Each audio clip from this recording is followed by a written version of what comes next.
So congratulations, welcome. Now Lindsay's piece is the Medusa piece, Medusa Body Extension, which is on this oblique corner here. You've seen it, you'll remember it with that title, I'm sure, because it's a wonderful, I mean, a really, really strong piece of work. I thought, looking at it, it's, I mean, conceptually it's wonderful, and then the technical skill that you display, both in the photography and you know the way you choreographed the shot. I think you're bringing together what art should do. It's a conflation of high concept and skillful execution. And I really congratulate you.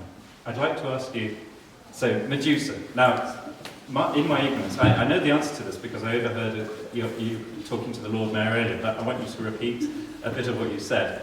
Medusa, to me, is a negative character. She's a gorgon who turns men, usually to stone, by her look, and is kind of wrapped up in that sort of misogynistic, patriarchal literature of the canon. And I wondered how you turn Medusa into a positive.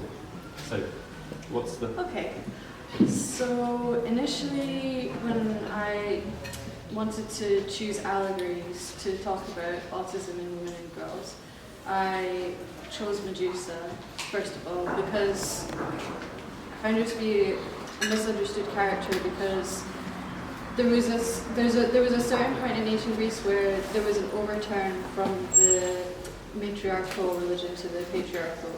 They were starting to favour family lineage, patriarchal values, and there was a boundary drawn between sacred spaces and profane spaces.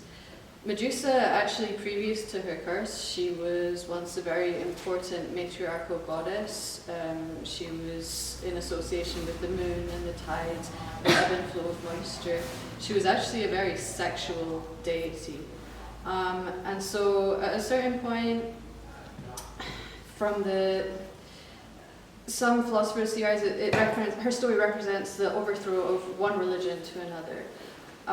When Athena was the victor of Athens, she was a very patriarchal goddess. She was a war goddess.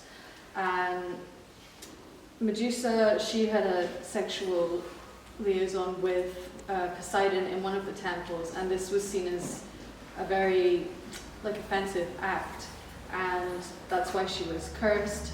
And so I think it's worth noting at this point, women and girls with autism are a very high risk group for sexual assault and date rape, and that's why I chose to link this myth with my topic.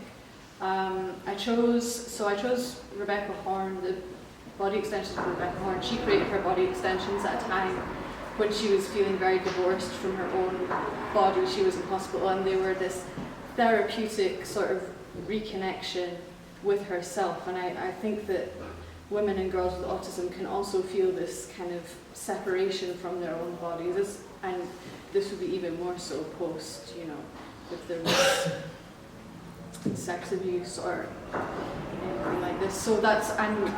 So the tendrils, they sort of mock the snaky kind of veil, but also to me they're kind of creating a sensory web, and they're reconnecting the girl with her own body after trauma. She's not looking at us. I think there's a really interesting connection between the fact that Medusa, she can't make eye contact, otherwise people were turned to stone, and it's an interesting correlation with girls who have autism. They can't make eye contact. I think that she was a misunderstood figure because she wasn't able to understand these boundaries between sacred and profane. This is why I just feel that she was misunderstood. I told you it was high concept. That's brilliant.